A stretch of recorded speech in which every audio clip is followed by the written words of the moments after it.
Saya Mir'atunisa, mahasiswi S1 Ekonomi Islam Universitas Airlangga, yang insya Allah pada pagi hari ini akan menemani Sobat Wakaf Tani sekalian sebagai pemandu acara pada webinar kelasnya. Kepada seluruh Sobat Wakaf Tani dan hadirin sekalian yang tidak berhalangan, silahkan menyalakan kameranya, mematikan mikrofonnya, dan menggunakan virtual background yang sudah diberikan oleh panitia di grup. Oke, tak terasa, Sobat Wakaf Tani sekalian, perjalanan Wakaf Tani sebagai salah satu lembaga sosial Islam di Indonesia berusaha terus mengedukasi masyarakat mengenai potensi dana sosial Islam, termasuk wakaf melalui webinar kelas sudah masuk ke pertemuan ketiga.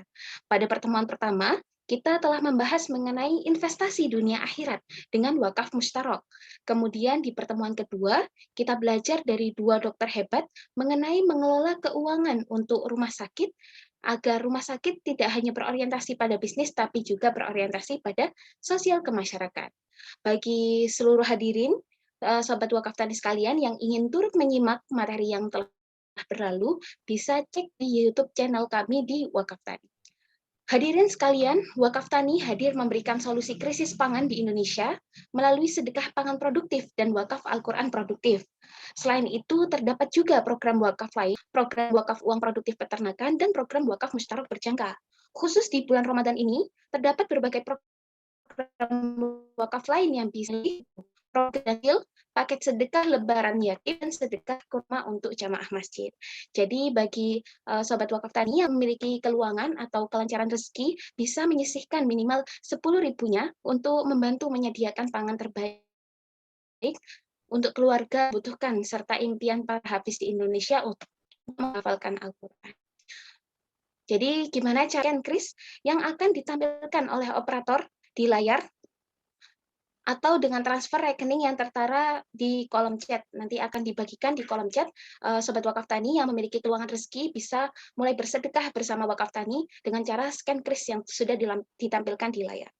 Baik, kami turut menyambut para undangan webinar kelas Wakaf Tani ketiga ini dari ada KSEI Eksis FEB UNESA, Lembaga Wakaf Uang Unisia, Masah Stay Sebi, KSEI IKEP Winsu, Harisma FIB Undip, Fornas Mebi Pusat, Syariah Economic Forum UGM, KSEI Ittihad IAIN Padang Sidimpuan. Ahlan wa sahlan, kami ucapkan selamat datang dan selamat bergabung pada teman-teman sekalian. Selamat belajar bersama di webinar kelas pada pagi hari ini. Juga media partner kita ada dari UKMKI UNER, UKKI PENS, Syariah Economics Forum UGM, Hamasah Stay Sebi, KSEI CSUB, Portsei AAS Indonesia, dan KSEI FEB Undip. Kami sampaikan jazakumullah khair atas beberapa organisasi tersebut dalam menyukseskan agenda kita pada pagi hari ini. Baik, sambil menunggu pemateri beranjak pada kegiatan inti, Sobat Wakaf Tani sekalian, pada webinar kelas kali ini, kita akan belajar bersama terkait wakaf ala milenial, atur finansial planningmu sekarang. Seperti yang kita banyak dengar ya, saat ini Gen Z atau generasi milenial tengah banyak menjadi perbincangan. Kemudahan akses pada teknologi menjadikan generasi ini memiliki banyak perbedaan dari segi gaya hidup, sudut pandang, penggunaan media, dan sebagainya. Nampaknya penting juga ya bagi kita untuk menyiapkan kebutuhan finansial di masa mendatang, serta memproyeksikan sebagiannya untuk kegiatan sosial, termasuk dengan filantropi Islam, wakaf, yang kian berkembang inovasinya waktu demi waktu. Baik, insya Allah hari ini kita kedatangan banyak tamu undangan dari berbagai organisasi yang telah bekerja sama.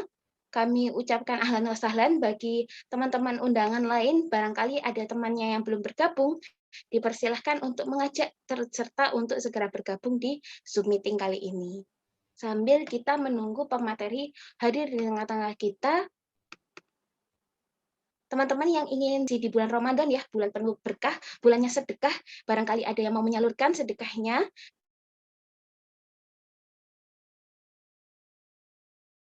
bisa disalurkan melalui abadi Muhammad. Pohon kayu daunnya serta hidup 1000 tahun bila tak sembuh. sembahyang pun hidup 1000 tahun. Bila tak sembahyang apa gunanya?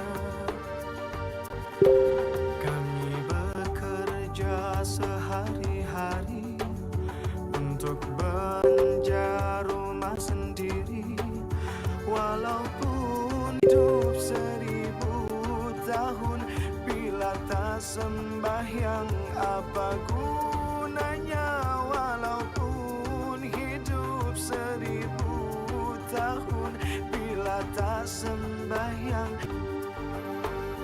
Kami sembahyang fardu sembahyang, sunnah pun ada bukan sembarang, supaya Allah menjadi sayang. Kami bekerja hatilah riang, supaya Allah menjadi sayang.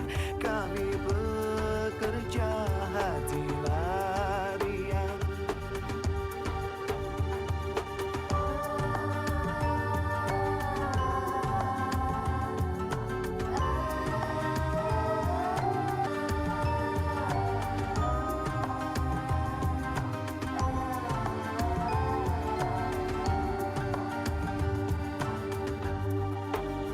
Kami sembahyang 5 waktu, siang dan malam sudahlah tentu.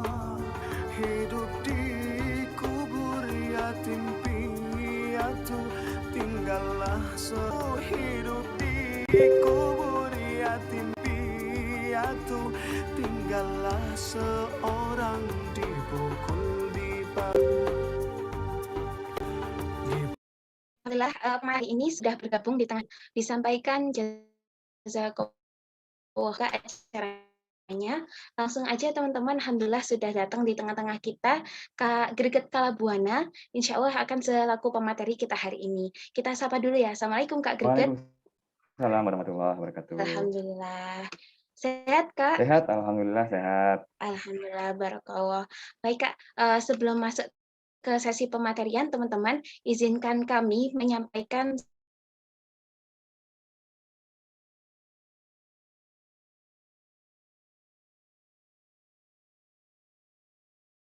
sedikit kurikulum vitae dari beliau, kan studi sarjananya di UNS dengan Bachelor of Economics in Human Resource Management, kemudian melanjutkan studi magister dan mendapat gelar Master of Science in Islamic Finance and Administration, Islamic Finance and Management dari beliau Business Administration di University of Mannheim, Germany. Kemudian tahun 20 ini, beliau mendapatkan Certified Islamic Financial Planning Executive Program dari Islamic Banking and Finance Institute Malaysia. Masya Allah ya, aliansinya saja nih, udah keren fokus berkarir sebagai Islamic Finance UNDP. Nah, ini kita pasti sering banget ya dengar UNDP, United Nations Development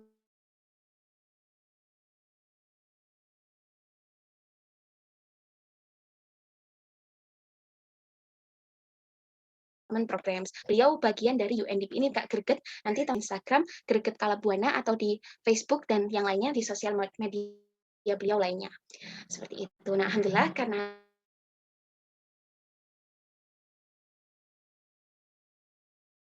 Kak Greget juga sudah siap ya untuk kepada Kak Greget, insya Allah waktunya 45 menit untuk sesi pematerian, kemudian dilanjutkan dengan tanya jawab. Kepada Kak Greget, waktu dan layar kami persilakan. Bismillahirrahmanirrahim. Assalamualaikum warahmatullahi wabarakatuh.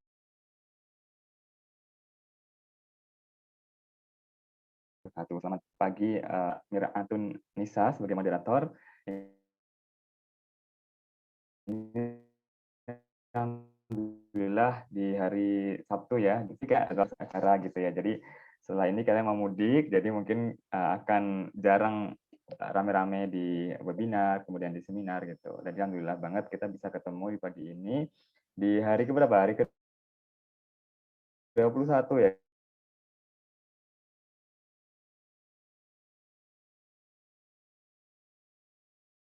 Kayaknya ya. Itu semoga berbagai acara yang pernah saya isi gitu ya terkait dengan perencanaan keuangan secara syariah. Jadi menggunakan perspektif syariah, cuman mungkin karena ini dari wakaf tani, jadi nanti kita mungkin akan lebih dalam mengupas seputar wakaf begitu ya untuk milenial gitu trennya gitu.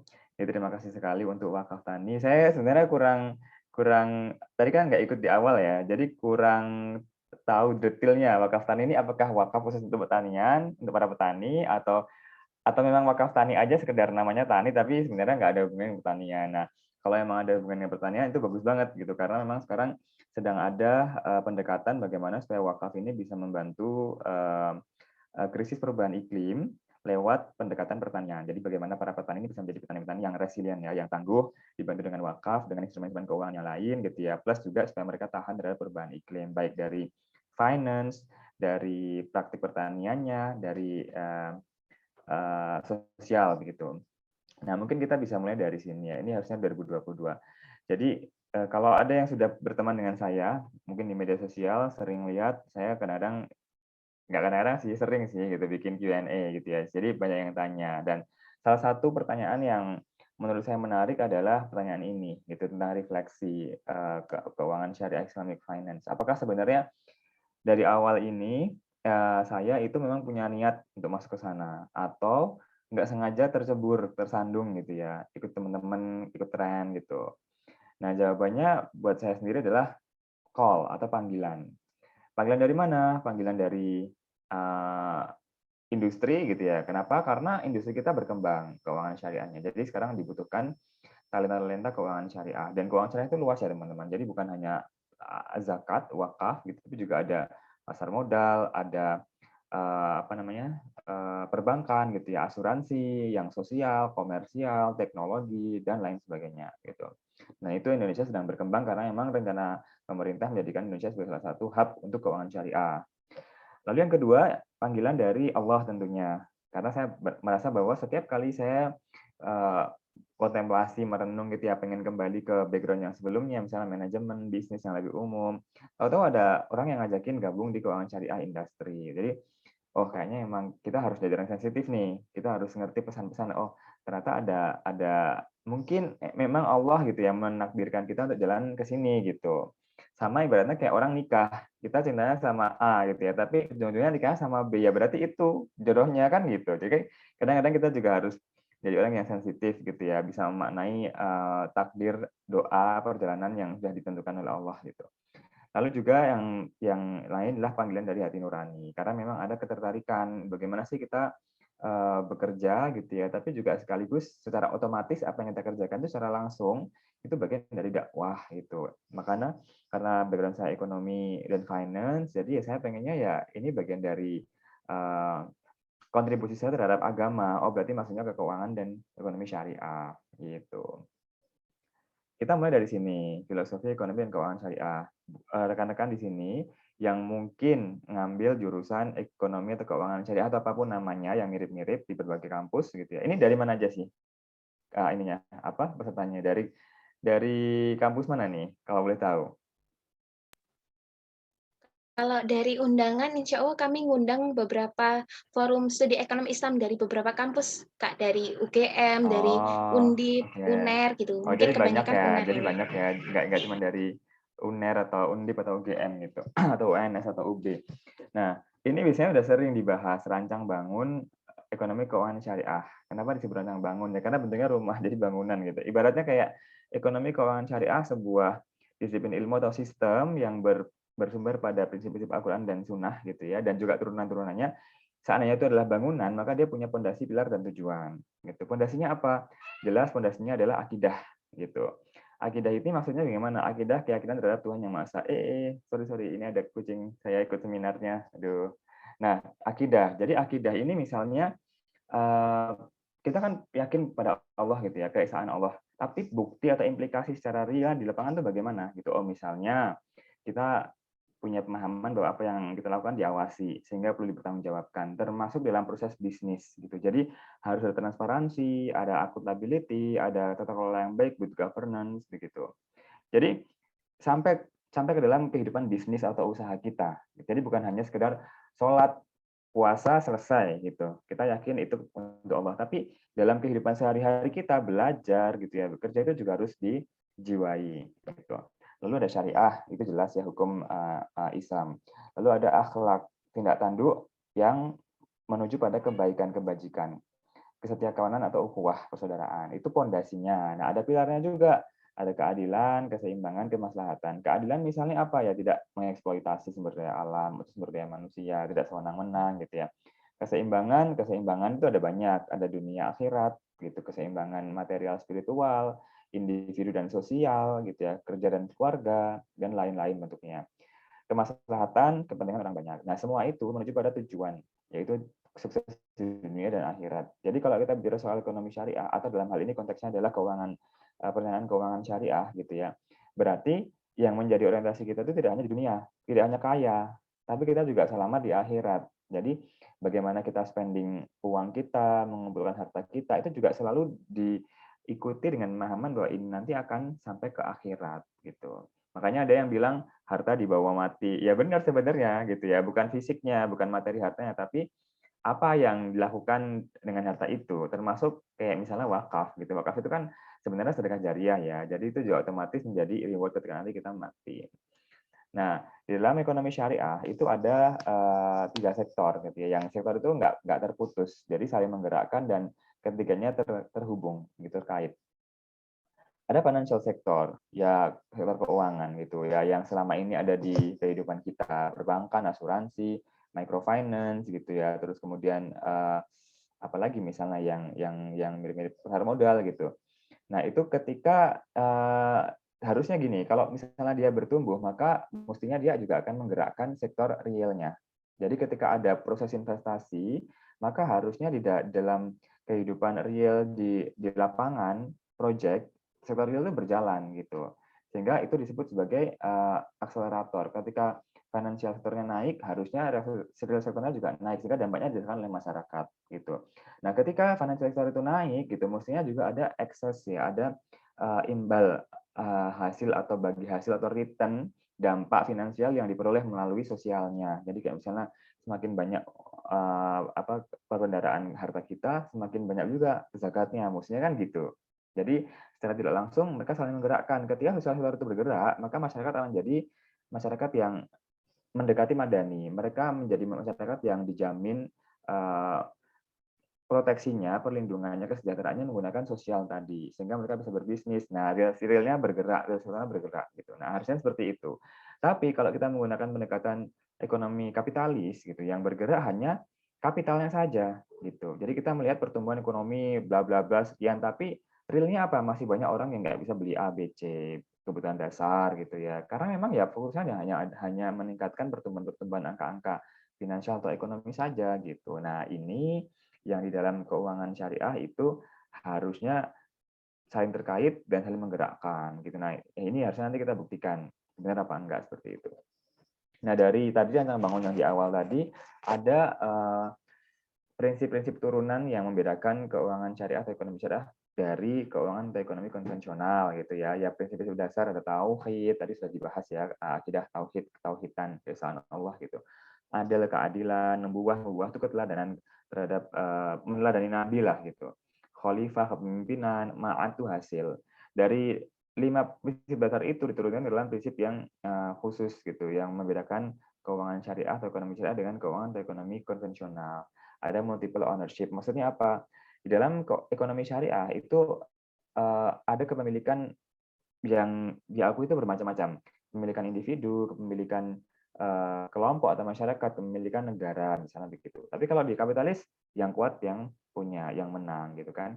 Freedom to act. Jadi di dalam keuangan atau ekonomi syariah juga ada kebebasan untuk bertindak, tapi diikuti dengan konsekuensi. Maksudnya freedom to act itu artinya berusaha. Jadi manusia itu punya nature untuk berikhtiar gitu ya, melalui ya entah dia bekerja, dia berdagang gitu ya. Itu bagian dari mencari rezeki gitu. Ikhtiar tadi dan social justice. Jadi setiap yang dihasilkan gitu ya, harapannya juga punya nilai-nilai keadilan sosial gitu. Nah, itu diwujudkan dalam akhlak gitu. Nah, akhlaknya ya akhlak ya dalam kita berperilaku sehari-hari gitu, nggak usah jauh-jauh dalam proses bisnis saja gitu, tapi juga dalam kehidupan sehari-hari. Ini contohnya misalnya, kalau kita bicara soal keuangan syariah secara spesifik ya, mau milih investasi gitu, itu kan biasanya kita milih yang halal investasinya, yang gimana? Yang usahanya itu kita berinvestasi uang kita di usaha-usaha yang memang zatnya itu halal usahanya, bisnisnya. Jadi misalnya nggak berbisnis minuman keras, merokok, atau narkoba, senjata tajam, senjata pemusnah massal misalnya begitu. Transaksinya bagaimana? Ya dia yang nggak mengandung spekulasi yang berlebihan, yang bukan judi, bukan penimbunan gitu ya. Terus juga metodenya caranya bagaimana gitu. Misalnya harus terbuka, tidak ada hal yang disembunyikan, kontraknya jelas. Nah, itu kan negatif screening. Jadi kita memfilter mana yang negatif di take out, dikeluarkan. Kita fokusnya yang positif saja. Tapi itu aja nggak cukup. Kita harus juga melakukan positive screening. Yang udah halal-halal ini, yang udah syariah compliant ini, apakah ada manfaat selain kehalalan tadi gitu. Ternyata dia menggerakkan sektor real. Ternyata dia lebih aman karena dia dijamin oleh pemerintah misalnya. Ternyata dia ada konsep distribusi yang lebih adil gitu kan. Ternyata lebih jelas kontraknya gini. Nah, itu diambil. Nah, baru dipilih mana nih yang paling pas buat kita. Jadi ada proses filterisasi secara negatif, secara positif tadi gitu. Nah, kita masuk ke dalam perencanaan keuangan yang secara lebih rinci gitu ya, secara detail. Ini perencanaan keuangan pribadi ya, tapi sebenarnya juga prinsip-prinsipnya sama sih dengan perencanaan keuangan untuk keluarga gitu. Dan pribadi ini juga ya maksudnya bukan sama ya, tapi pakem-pakemnya bisa dipakai gitu. Nah, pribadi ini bisa buat mahasiswa gitu ya, bisa buat yang udah bekerja. Karena apa? Karena sebenarnya perencanaan keuangan itu bukan hanya untuk mereka yang sudah punya penghasilan, tapi mereka yang memang setiap hari mengelola uang, baik itu dikasih gitu ya, ataupun mereka hasilkan sendiri. Baik itu mereka yang sudah di atas garis kemiskinan, jadi sudah berkecukupan, tapi yang masih di bawah garis kemiskinan masih kurang gitu ya. Karena justru ketika uangnya masih kurang, justru perlu diatur, perlu direncanakan sehingga nanti bisa lebih baik gitu menggunakannya dan bisa menyelesaikan masalah-masalah keuangan gitu. Nah, kalau kita merencanakan keuangan itu kan tujuannya untuk merdeka secara finansial ya, gitu kan. Tapi merdeka secara finansial sebenarnya apa sih gitu? Apakah sama dengan yang selama ini jadi konsep kita bersama? Kayak misalnya, berarti tujuan keuangan sudah tercapai, dia udah punya 100 miliar misalnya begitu, atau 30 tahun dapat 1 miliar, kan sekarang yang lagi viral kan begitu ya, target gitu ya. Terus punya passive income. Passive income tuh artinya tanpa kita kerja uang datang, berarti lewat investasi. Kalau misalnya kerjaan A saya ditambah kerjaan B, B itu passive income bukan, B itu second income atau side hustle, bukan passive income. Passive income tuh tanpa kita kerja uang datang gitu. Nah, itu misalnya udah tercapai gitu ya. Atau yang kekayaannya udah berlebih-lebih jadi dia nggak perlu kerja lagi gitu ya. Atau dia bisa foya-foya dan lain-lain, definisinya banyak gitu. Tapi apakah benar sebenarnya merdeka secara finansial itu yang seperti itu? Sekarang coba kita renungkan ya teman-teman. Kalau misalnya saya nih, saya udah dapat 100 miliar, udah mencukupi kebutuhan saya. Jadi nggak perlu kerja keras, udah dapat duit dari pasif investasi gitu ya. Tapi setiap hari mau tidur, bangun tidur tuh mikirnya duit mulu gitu kan. Aduh, uangku gimana ya? Gimana supaya nambah jadi per detik 5 juta itu gimana? Atau biar nggak habis-habis, gimana cara ini? Nah, bisa jadi dia terbelenggu dengan uang nggak sih? Meskipun uangnya banyak. Secara teori, secara real dia memang punya uang banyak. Tapi secara psikologi mental, dia terbelenggu oleh uang yang banyak itu. Nah, apakah yang seperti ini merdeka secara finansial? Gitu loh. Kalau buat saya itu bukan merdeka secara finansial karena dia masih terbelenggu seberapa banyak uang yang dia miliki gitu. Makanya yang namanya financial freedom itu bukan cuma sekedar berapa uang yang kamu miliki, tapi juga ada proses edukasi, proses emosi, proses mental gitu ya. Dan sebenarnya uang itu bukan tentang berapa yang kamu miliki, tapi bagaimana kamu berperilaku dengan uang itu. Itu menurut buku-buku keuangan yang sedang populer ya. Jadi kayak misalnya Psychology of Wealth gitu atau buku-buku Robert Kiyosaki gitu. Nah, kembali ke yang bangun tadi bahwa sebenarnya tujuan dari perencanaan keuangan itu ya falah, sukses dunia dan akhirat gitu. Jadi sebagai agama yang seimbang, Islam gitu, Islam kan syumul gitu ya, menyeluruh gitu ya, dan dia punya keseimbangan dunia dan akhirat. Jadi itu tujuan sebenarnya merdeka secara finansial gitu. Jadi bukan cuma di dunia dan bikin kita terbelenggu. Makanya orientasinya diubah. Jangan punya uang banyak, harus kaya sekian miliar, sekian triliun gitu-gitu. Uang itu adalah wasilah atau alat atau sarana. Jadi dia diletakkan di tangan kita. Bagaimana kita menggunakannya untuk misalnya beribadah, mencapai tujuan-tujuan keuangan, tujuan-tujuan kehidupan, nyekolahin anak gitu ya, menikah, membiayai orang tua dan lain-lain gitu. Jadi bukan orientasi, tapi dia adalah sarana, ibaratnya dia kendaraannya gitu. Jadi bukan di otak kita yang bikin kita terbelenggu atau di hati kita yang bikin kita selalu cemas kayak gitu. Oh berarti kalau kayak gitu Islam nggak ngajarin orang kaya dong gitu. Oh nggak juga. Justru Islam mencontohkan apa namanya khalifah gitu ya. Kemudian Nabi Muhammad dulu juga orang-orang yang kaya. Tapi kayanya mereka itu bukan kaya yang memberikan dampak hanya pada diri sendiri, tapi juga untuk sosialnya gitu. Dan itu diejawantahkan dalam bentuk-bentuk peraturan gitu ya. Misalnya, ini contohnya nih, ini kalau waktu kita bicara soal sejarah Asirah Nabawiyah gitu ya, Nabi Muhammad SAW, ketika beliau melamar gitu berapa maharnya, berapa puluh onta, berapa harga onta sekarang gitu kan. Terus kemudian juga kekuasaannya, perdagangannya gitu ya. Terus kemudian juga ada Umar bin Khattab gitu ya. Umar bin Khattab dan Umar bin Abdul Aziz gitu. Itu dua-duanya pernah mencapai yang namanya zero poverty pada masa kepemimpinannya. Jadi nol kemiskinan. Nggak ada orang miskin, nggak ada yang menerima zakat atau mustahi. Semuanya muzaki. Atau menerima zakat sampai zakatnya sampai sisa-sisa gitu ya. Artinya ada yang menerima zakat juga, tapi sisa-sisa akhirnya dikirimkan dicari orang mana nggak ketemu gitu kan. Jadi kayak semuanya itu orang yang bersahaja, berkecukupan ya. Nanti bisa cek lagi di sejarahnya seperti apa realnya. Saya kurang tahu, tapi intinya di sana waktu itu zero poverty tercapai insya Allah gitu. Nah, artinya apa? Mereka menggunakan mindset mereka sebagai seorang yang kaya itu gimana supaya orang lain juga sama gitu loh. Jadi nggak, kalau sekarang kan kita berlomba-lomba, ya nggak?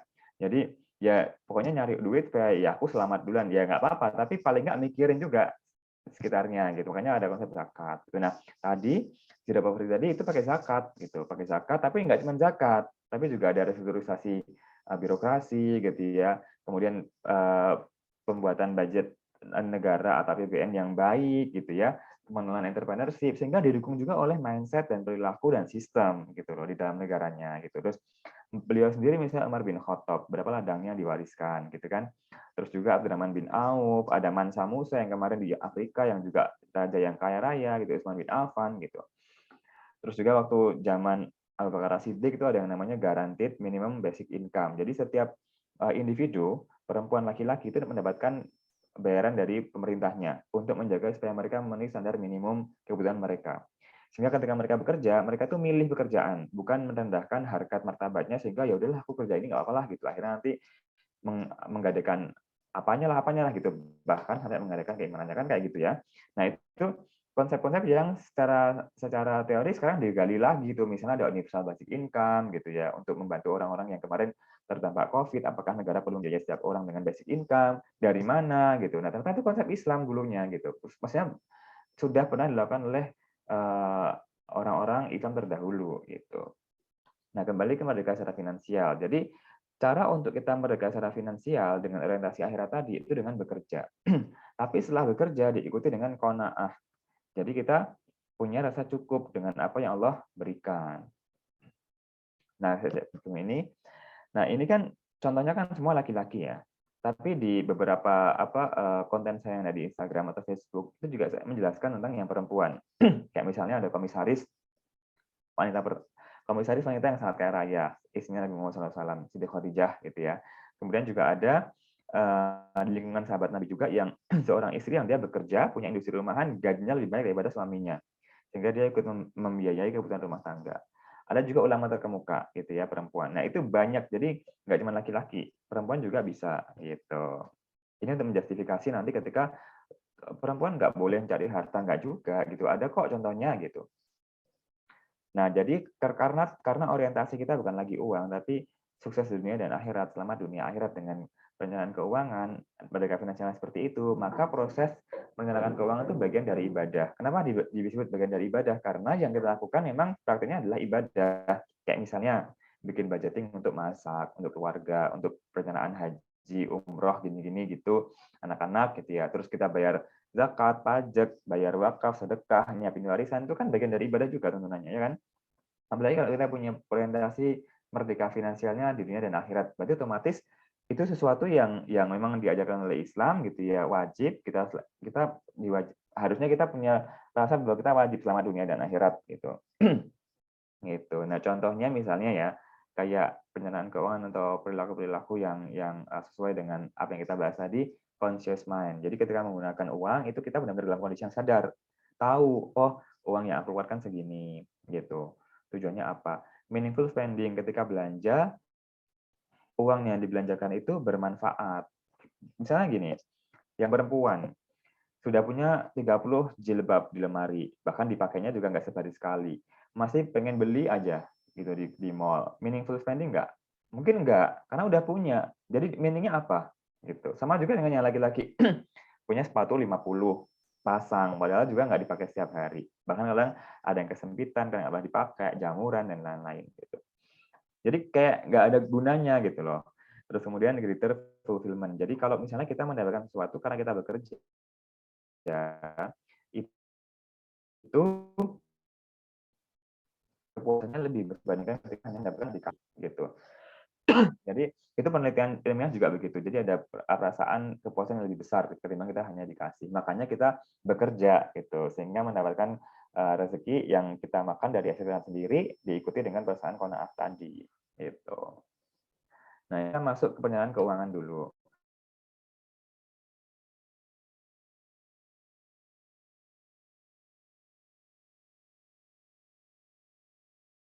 Perencanaan keuangan itu ditentukan ke rencana, tindakannya dieksekusi, gitu ya. Kemudian ada pencapaian, lalu nanti ada evaluasi, gitu.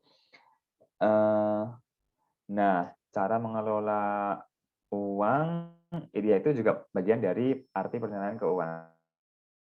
Terus biasanya nih yang bikin kita keseleo itu adalah kebutuhan dan keinginan. Kadang-kadang kita mikirnya, ya aku pengen gitu. Artinya karena itu ingin, padahal beda. Kebutuhan kan sesuatu kita penuhi, kalau enggak akan mengancam keberlangsungan hidup kita, gitu kan. Jadi dia wajib. Kalau keinginan itu kalau misalnya nggak dipenuhi nggak apa-apa. Tapi kalau yang mau lebih ekstrim lagi dibagi jadi 4. Pertama tuh kewajiban zakat, bayar pajak. Kamu butuh atau enggak, kamu suka atau enggak, kamu harus tetap bayar. Gitu. Ada di salah satu konten saya juga, tapi saya nggak mungkin di sini. Yang kedua kebutuhan. Kebutuhan tuh ya yang kita butuhkan. Jadi memberikan satu manfaat gitu ya. Jadi memenuhi kebutuhan kita. Misalnya ya makan, papan, sandang gitu. Terus yang ketiga keinginan. Tadi yang sebenarnya itu hanya sekedar memenuhi keinginan, kalau misalnya nggak dipenuhi juga nggak apa-apa. Dan keempat itu adalah demand atau permintaan. Ini adalah keinginan yang diikuti atau di backup oleh kemampuan membeli atau buying power gitu. Jadi misalnya beli Ferrari gitu ya, ganti iPhone setiap kali keluar seri baru gitu. Nah, itu demand gitu. Itu udah masuk ke demand tuh karena ada buying power-nya gitu. Tujuannya apa gitu. Nah, tujuannya adalah atau manfaatnya gitu ya. Kalau dari perspektif Islam ya jelas gitu. Pokoknya ambil transaksi keuangan gitu ya, itu cari yang halal gitu ya. Kita membedakan antara haram dan halalnya gitu ya. Ada proses tawakal kepada Allah, keridhaan terhadap apa yang Allah berikan kepada kita. Kita merasa cukup qanaah gitu ya. Dan kita nyari keridhaannya gitu. Jadi bukan sekedar banyaknya. Konsep berkah. Berkah itu apa sih? Berkah itu hartanya bertumbuh, berkembang. Harta yang berkah itu sebenarnya kayak gitu. Jadi dia mendapatkan berkah dari Allah sehingga dia tuh bertumbuh gitu ya, berkembang gitu. Dia produktif, dia efektif atau efisien gitu ya. Kemudian dia juga nourishing, dia bermanfaat, bergizi, dan juga dia valuable, berharga.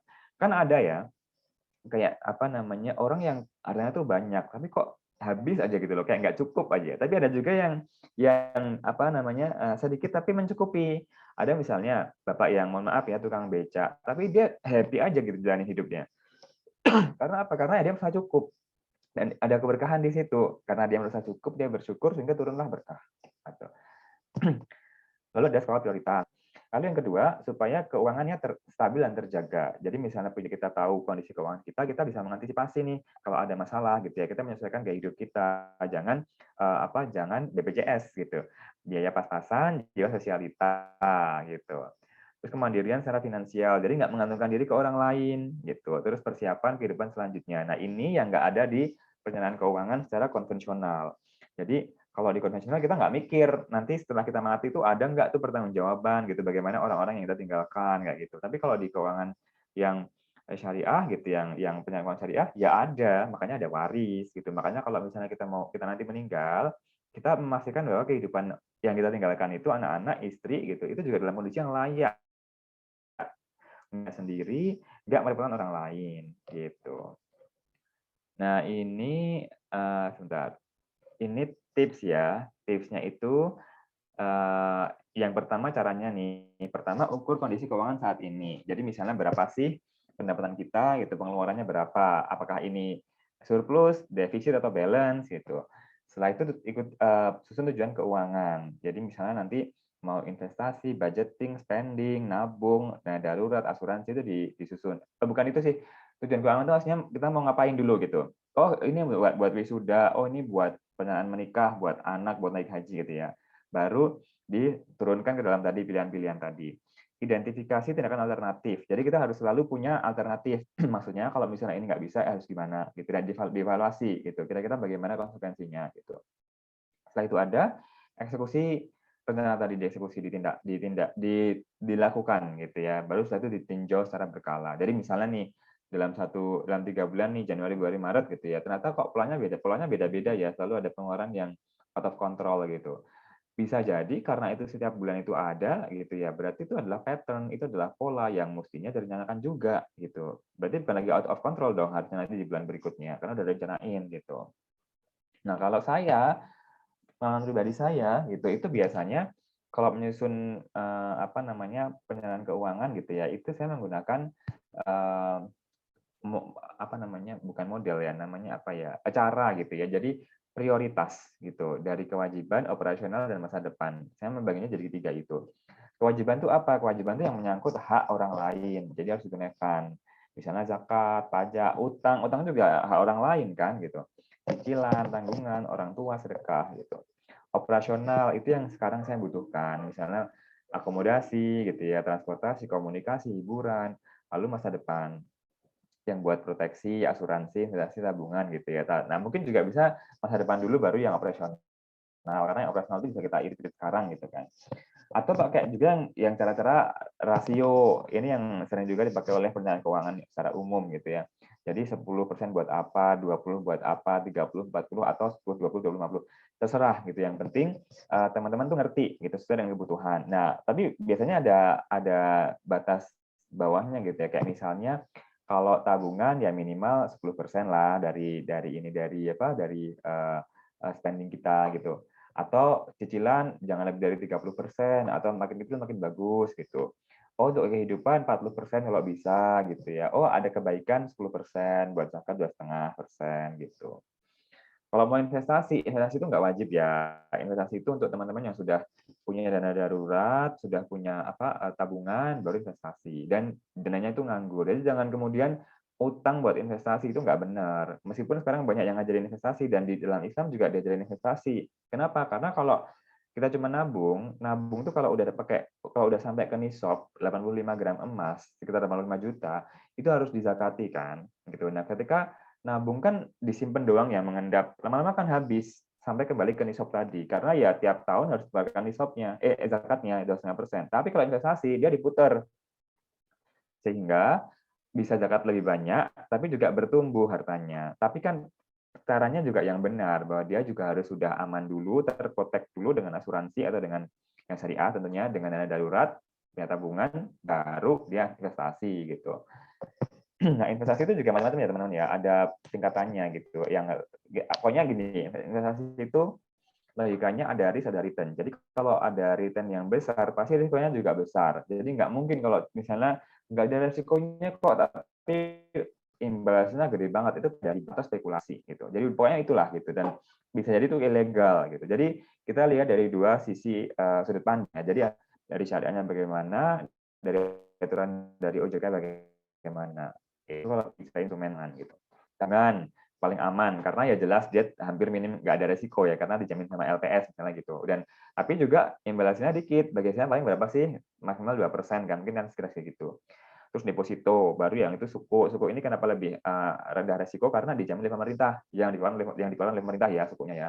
Kemudian peer-to-peer lending misalnya, atau crowdfunding, atau reksadana dulu, mungkin ini kebalik ya, reksadana dulu lah, reksadana yang ngelola manajer investasi, jadi kita nggak mikir sendiri.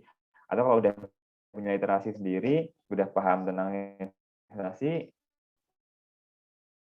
langsung ke saham gitu ya. Atau pilihannya bisa juga emas gitu, ke properti atau ke sektor real. Kalau sektor real dia risikonya juga besar dan returnnya juga besar biasanya. Makanya dia juga harus sudah siap gitu loh kalau di sektor real ya. Tapi lebih bermanfaat sebenarnya karena dia bisa langsung membantu rekan-rekan kita yang bekerja di MSMEs, UMKM gitu misalnya. Yang tadi. Nah, sebenarnya apa sih yang mempengaruhi seharusnya ini sebelum yang tadi ya. Sebenarnya apa sih yang mempengaruhi kita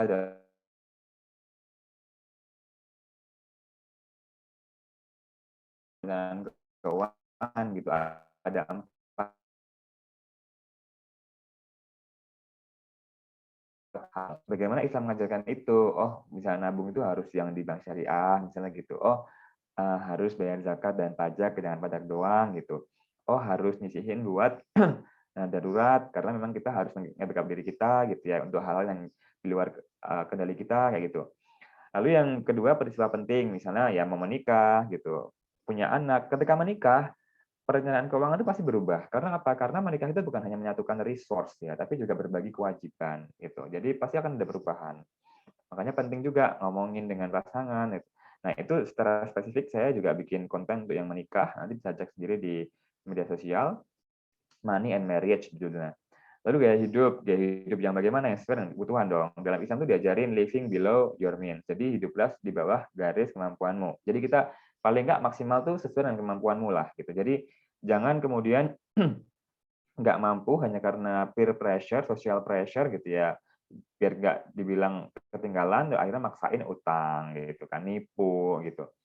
Terus kebutuhan dan siklus keuangan. Jadi ya kebutuhannya kan orang-orang beda-beda ya, yaitu yang mengaruhi juga bagaimana kita menjalankan keuangan gitu. Kalau siklus keuangan secara umum ketika usia 20 tahun, mungkin di sini banyak yang 20 tahun, itu fokusnya masih ke wealth protection. Jadi memproteksi kekayaan. Tadi pakai misalnya asuransi gitu ya, punya dana darurat, gitu, punya tabungan. Setelah itu kalau sudah karir sudah mapan di usia 40 tahun, wealth accumulation. Jadi mengumpulkan pakai investasi gitu. Yang ketiga, wealth distribution. Distribution itu maksudnya apa namanya? Distribution itu maksudnya adalah kayak misalnya kalau udah 60 tahun kan udah siap-siap tuh mau pensiun gitu ya. Kalau umurnya insya Allah sampai ke sana gitu ya. Jadi nanti buat anak gitu kan, ya waris gitu, wakaf buat nanti setelah dia dapat sedekah jariah ketika nanti sudah meninggal gitu. Nah, ini sudah tadi yang sebelahnya. Nah, ini yang agak lebih praktikal ya. Jadi sebenarnya apa sih yang perlu direncanain gitu. Pertama tadi cash flow, laporan keuangan. Jadi pemasukan dikurangi pengeluaran. Balance nggak gitu, surplus nggak. Kalau misalnya surplus ya udah surplusnya kemana? Oh ditabung. Tabungan udah punya, oh diinvestasiin gitu.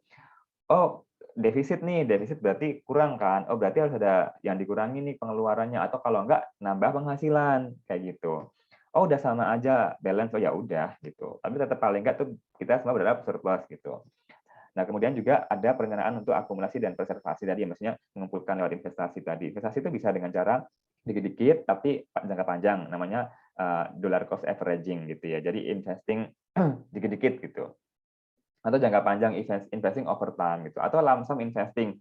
Udahlah mumpung sekarang saham lagi ada yang turun harganya, ya aku beli aja sebanyakan gitu. Nanti biar pas naik langsung untung besar, bisa juga kalau ada uangnya. Lalu kemudian wealth purification, bayar zakat, bayar pajak gitu ya. Wealth protection, punya takaful, punya asuransi yang syariah gitu ya, punya dana darurat. Yang paling penting dana darurat dulu. Jadi dana darurat tuh bedanya sama asuransi. Kalau dana darurat itu kan bentuknya tabungan ya, jadi harus liquid gitu. Jadi itu bisa dipakai untuk kondisi yang mendesak dan cepat gitu. Misalnya kayak pandemi kemarin gitu ya, ada yang terpaksa harus berhenti bekerja karena sakit atau karena memang kantornya tutup gitu. Nah, itu butuh dana darurat gitu. Nah, untuk orang-orang yang single atau orang-orang yang masih belum berkeluarga, belum beristri, belum bersuami, itu paling enggak dia harus punya dana darurat minimal 2 sampai 6 kali. Minimal 2 atau 3 kali dari pengeluarannya. Jadi misalnya pengeluaran bulanan saya misalnya 5 juta gitu ya. Berarti saya harus punya darurat di tabungan itu 15 juta gitu. Itu paling aman gitu. Kalau untuk mereka yang sudah punya istri atau berkeluarga gitu ya, minimal 6 kali. Yang sudah punya anak minimal 12 kali dari pengeluarannya. Nah, kalau kondisinya pandemi kayak kemarin, bagusnya digandain gitu. Karena kita kan kemarin ada dalam kondisi yang sangat tidak pasti ya. Jadi bagusnya juga digandain supaya lebih safe gitu. Nah, kalau asuransi itu memang biasanya mengcover hal-hal yang nggak bisa di-cover sama dana darurat. Kayak misalnya ya berobat yang biayanya besar gitu ya. Jadi membutuhkan resource yang besar gitu. Asuransi syariah juga ada gitu. Nah, terus wealth distribution tadi misalnya kalau udah mau meninggal gitu ya, ada waris, ada wasiat, ada hibah, ada wakaf gitu. Wasiat maksimal sepertiga dari warisan gitu. Atau apabila diizinkan oleh para ahli waris juga bisa lebih gitu. Pokoknya gitulah, nanti itu yang soal faraid atau waris tuh bisa panjang satu semester sendiri ngomonginnya. Saya nggak begitu mendalami itu. Nah, terus gimana dengan generasi sandwich? Nah, biasanya nih teman-teman kan ada yang wah aku juga harus ngebiayain orang tua tapi juga harus ngebiayain anak misalnya gitu kan. Padahal sebenarnya generasi sandwich itu nggak cuma ngebiayain orang tua dan anak, bisa jadi bentuknya kayak gini, ngebiayain orang tua tapi juga kakek nenek gitu, atau ngebiayain anak tapi juga cucu gitu ya kan, anaknya punya anak gitu. Nah, itu juga sandwich, artinya dia punya beban ganda gitu. Apa sebabnya? Karena yang pertama rendahnya literasi keuangan, perencanaan keuangan. Jadi dari kecil nggak diajarin tuh ngelola uang tuh gimana. Emang nggak diajarin kan, kita kan jarang ya di sekolah tuh diajarin, ya mau nggak mau harus belajar dari rumah gitu kan, dari orang tua. Nah, yang kedua, pola pikiran tradisional. Jadi misalnya dikasih uang saku ya udah dikasih aja, dimanja, tapi nggak ada satu pemahaman bahwa uang itu memang harus diperoleh dengan berusaha. Sehingga ketika dia dewasa ya dia mikirnya ya dapat aja gitu, nggak menghasilkan. Dia mikirnya cuma kasih gitu. Sehingga pas sudah tua menggantungkan diri ke anak gitu sebagai dana pensiun, atau anak selalu menggantungkan ke orang tua sebagai dana darurat gitu. Lalu yang ketiga, karena ada gaya hidup mendahulukan kebutuhan yang tidak primer. Jadi misalnya kebutuhan yang primer aja masih kurang-kurang, kayak makan aja susah, dia maksain buat kredit handphone misalnya kayak gitu. Nah, caranya gimana? Yang pertama, mengelola pendapatan dengan cara mengurangi pengeluaran. Jadi misalnya nih ada pos-pos buat hiburan, kuranginlah dikit-dikit gitu. Kalau yang nggak perlu gitu ya. Yang kedua, nambah penghasilan, ya kerja tambahan, ya yang dibisain gitu ya. Misalnya kerja di kantor gitu ya, tapi dia bisa ngelukis, atau masak juga kalau weekend, bikin kue gitu-gitulah. Terus menyesuaikan gaya hidup. Jadi jangan takut FOMO, fear of missing out gitu. Jadi kayak ya udah kalau ada tren, kalau kita emang nggak melihat itu sebagai sesuatu yang punya value, nggak usah diikutin gitu.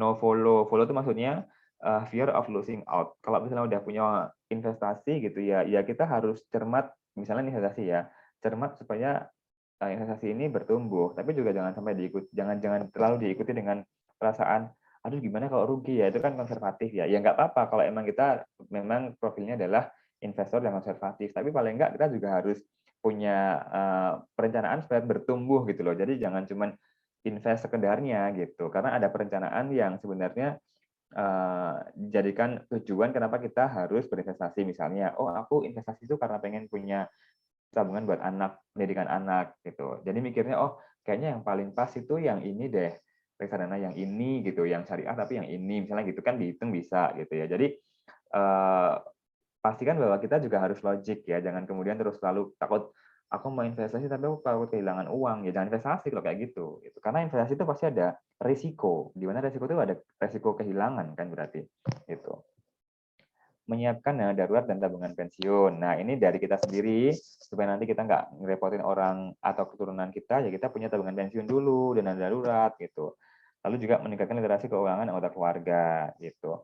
Terus mengkomunikasikan dengan anggota keluarga yang lain, kemampuannya seberapa, bisa nggak bagi tugas, gitu. Nah, ini beda menabung sama investasi. Sebenarnya sama-sama ya, istilahnya mengalokasikan uang. Tapi kalau menabung itu cuma disisihin dan ditempatin doang gitu. Tapi kalau yang investasi itu diputer gitu. Jadi dia menghasilkan bertumbuh karena diputer tadi. Nah, tapi juga ada konsekuensinya karena dia diputer dia jadi agak nggak liquid gitu. Jadi kalau misalnya kita investasi di emas misalnya ya, kita mau nyari emasnya harus nunggu kan, harus jual dulu kan gitu. Terus apalagi kalau misalnya saham atau reksadana kan harus ada waktu tunggu buat kita mencairkan gitu ya. Kalau tabungan ya gampang, kan tabungan di bank tinggal diambil, kita butuh langsung bisa diambil kan. Apalagi kalau misalnya tabungannya di rumah gitu, celengan gitu-gitu. Tapi juga karena memang resikonya apa namanya lebih liquid, resikonya kecil, ya imbasnya juga kecil gitu. Misalnya kayak tadi saya bilang 2% dan 4% ya. Kalau investasi kan bisa banyak ya, ada 15%, 20%, tergantung instrumennya apa gitu. Terus juga kalau investasi itu berhubungan dengan sektor real, tapi kalau saat gitu. Terus instrumennya juga beda. Jadi gitu. Jadi dari sini kita paham. Tapi sebenarnya gini, yang penting tadi ya, kalau dalam piramida prioritas yang pergi setelah kita ngomongin cash flow gini gitu ya, proteksi. Jadi dia punya apa namanya proteksi dulu, asuransi dan darurat, baru dia nabung, saving.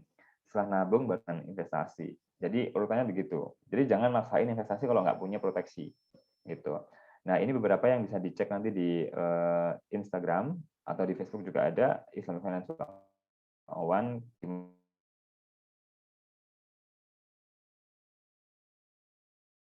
gimana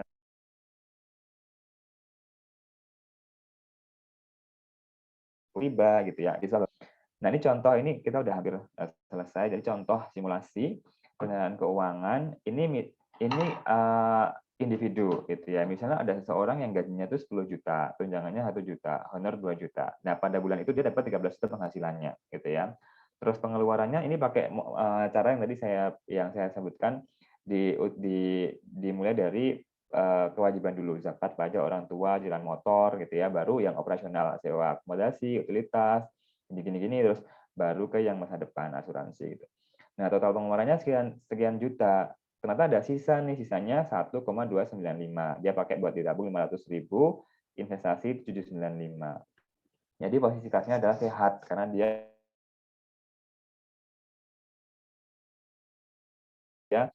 surplus utang kewajibannya. Tadi kan dia punya tabungan, sebentar. Jadi dia udah punya tabungan 30 juta, punya emas 5 gram senilai 5 juta gitu. Kemudian punya motor 15 juta. Asetnya 65 juta. Ini nilai asetnya, tapi dia punya kewajiban kayak misalnya di cicilan motor masih 5 juta gitu. Jadi nilai kekayaan bersihnya 65 kurangi 5 jadi 60. Jadi nilai kekayaan bersihnya 60 gitu. Nah, ini untuk menghitung beberapa rasio apakah keuangan kita ini sehat atau enggak gitu. Pertama dari rasio likuiditas dasar. Ini dari saya bilang, kita seseorang yang single, kita harus paling enggak punya dana darurat sekian bulan kali pengeluaran gitu ya. Misalnya 3 bulan atau 2 bulan. 3 bulan lah namanya gitu ya. Nah, kita hitung aja coba misalnya tabungannya berapa? 30 juta. Dana daruratnya kan 30 juta kan. Pengeluarannya berapa? Tadi 11 juta. Berarti punya dana darurat atau rasio likuiditas dasar ini 2,6 kali. Taruhlah 3 bulan gitu ya, dibulatin ya. Berarti dia sudah ideal, tapi minimal banget gitu. Dia punya cadangan untuk 3 bulan. Artinya kalau dia kehilangan kerjaan, 3 bulan dia bisa bertahan. Setelah itu dia akan kelimpungan. Entah nanti minjem, entah nanti akhirnya terpaksa cari kerjaan apa adanya gitu. Lalu yang kedua, rasio aset liquid terhadap kekayaan bersih. Jadi dari kekayaan bersihnya ini, yang 60 juta ini, berapa sih sebenarnya yang asetnya itu liquid, jadi bisa dipakai cepat gitu. Liquid itu cuma tabungan di sini. Karena kalau yang emas, saham syariah, motor, motornya kan aset benda ya. Kalau saham syariah juga nanti harus pakai waktu kalau misalnya mau dicairin, di likuidasi gitu ya. Emas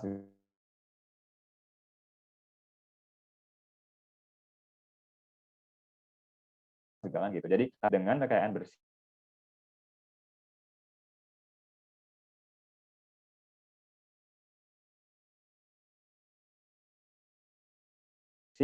itu 50% liquid gitu. Jadi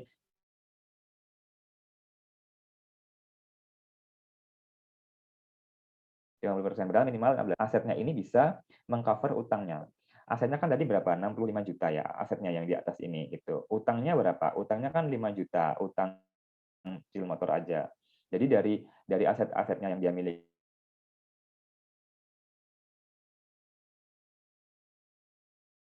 ini hanya 7,7%. Ini aman banget. Artinya asetnya dia itu bisa mencukupi untuk membayar utangnya nanti gitu, maksimal 50%. Terus rasio tabungan, tadi kan di sini tabungannya 500.000 ya, hasil dari surplus tadi ya. Tapi sebenarnya kita bisa juga ngitung surplusnya aja sih, karena intinya ini kan sisanya kan segini, 1,295, dianggap surplusnya segini, dianggap tabungannya segitu, bisa juga. Terus pengeluarannya atau pendapatannya, pendapatan maksudnya. Jadi tabungannya sekian, pendapatannya 13 juta, bukan pengeluaran ya, pendapatan 13 juta. Nah, berapa tuh rasionya? Ternyata rasionya 4%. Kalau memang yang 1,295 ini dibandingkan 13 juta, maka akan diperoleh angka 9,6 atau sekitar 10%. Itu ideal. Artinya gini, dari pendapatan dia itu minimal 10% itu dipakai buat tabungan, ditabung gitu. Itu minimal. Rasio layanan utang. Ini utang yang setiap bulan dia harus bayar atau cicilan gitu. Misalnya dibandingkan yang mendapatkan utang bulanannya dia, cicilannya dia dengan pendapatan yang dimiliki. Tadi utangnya kan motor aja ya, utangnya motor 1,5 juta, pendapatannya 13 juta. Berapa? 11,54%. Nah, ini udah bagus, makin kecil makin bagus gitu. Artinya apa? Oh,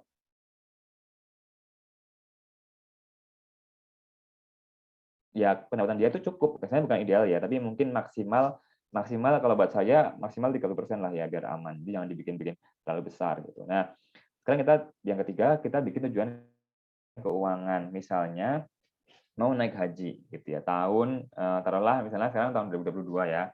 Mau naik haji tahun 2024. Berarti 2 tahun lagi, 2,5 tahun lagi mungkin. Oh, bukan haji, umroh, sorry. Umroh, yang lebih gampang. Karena kalau haji kayaknya nggak mungkin berangkat 2 tahun, kecuali kalau pakai haji plus atau lewat negara lain gitu ya. Biaya umroh 27 juta. Sekarang mungkin segitu ya, 27 juta. Nah, waktu yang dibutuhkan sampai dengan berangkat umroh nanti mungkin sekitar bulan Juni 2024 gitu ya. Itu sekitar 10 bulan dari sekarang gitu. Taruhlah 3 bulan. Ini saya bikinnya waktu tahun kemarin sih, 30 bulan. Nah, sisa uang yang dimiliki per bulan 500.000. Tadi tabungan kan 500.000 kan di sini.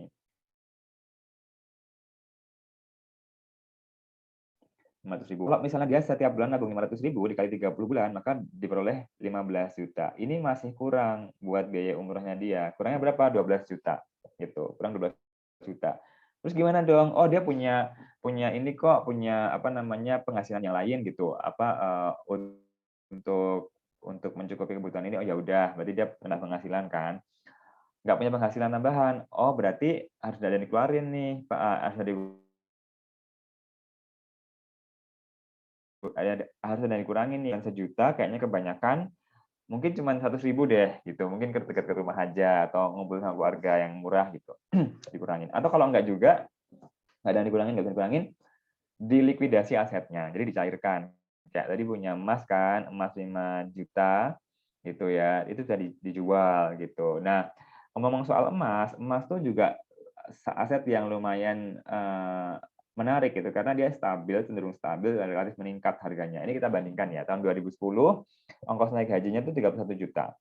31 juta itu kalau diemaskan itu sekitar 90 graman lah gitu. Ya 89 gram lah ya gitu. Artinya waktu itu dengan kepemilikan 89 gram emas, kita bisa naik haji pada tahun 2010.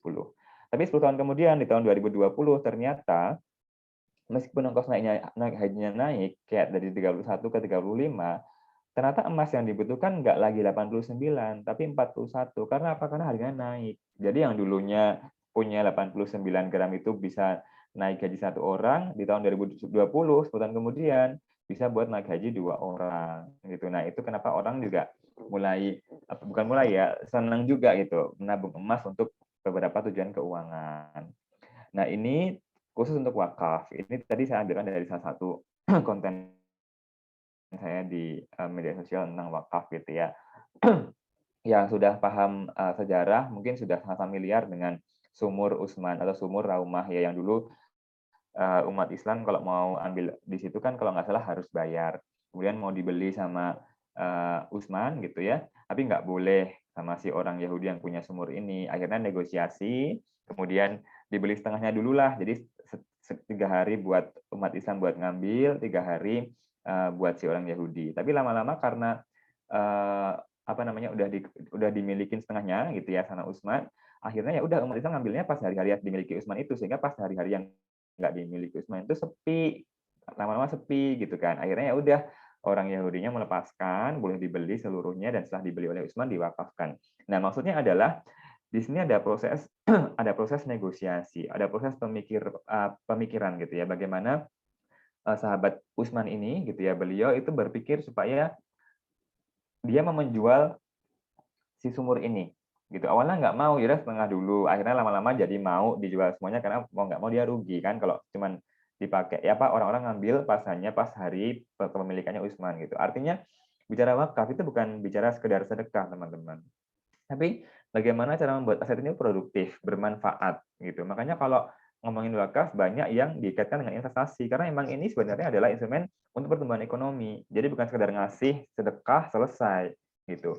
Wakaf itu memang bagian dari sedekah kan. Sedekah kan sebenarnya kebaikan itu semua sedekah ya. Ada yang materi, ada yang non materi. Yang materi itu ada yang wajib, ada yang sunnah gitu. Yang wajib kayak zakat dan lain-lain. Yang sunnah wakaf, infak gitu misalnya.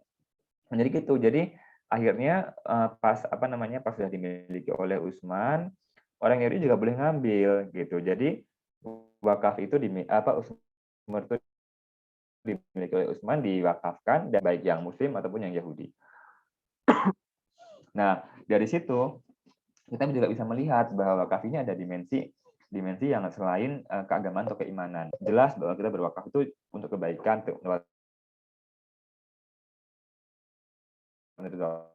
Allah gitu ya si perilaku. Karena kalau kita mau wakafkan harta kita itu ada perilaku altruisme. Jadi memberikan sesuatu untuk kebaikan orang lain. Gitu. Jadi bukan semata-mata kayak sedekah, udahlah selesai, besok itu tutup mata, nggak lihat lagi gitu. Enggak, tapi kita benar-benar ngerti bahwa oh ini tuh aku lepaskan. Kan wakaf kan artinya menahan ya, hartanya ditahan untuk kebermanfaatan masyarakat, tapi harta itu dilepas kepemilikannya dari dari pemilik sebelumnya gitu. Nah, kenapa wakaf gitu? Karena ya dia lebih jangka panjang, dia bisa digunakan untuk pertumbuhan ekonomi, bisa untuk keuntungan gitu ya. Jadi bukan kayak zakat ya. Kalau zakat kan dikasihkan ke golongan yang sudah ada ketentuannya siapa yang menerima gitu ya. Dan setelah itu ya selesai. Makanya itu disebut jaring pengaman sosial gitu. Jadi bukan untuk diputar, menghasilkan keuntungan, bermanfaat gitu. Biasanya ini kalau zakat sebagai salah satu solusi untuk kemiskinan kan begitu.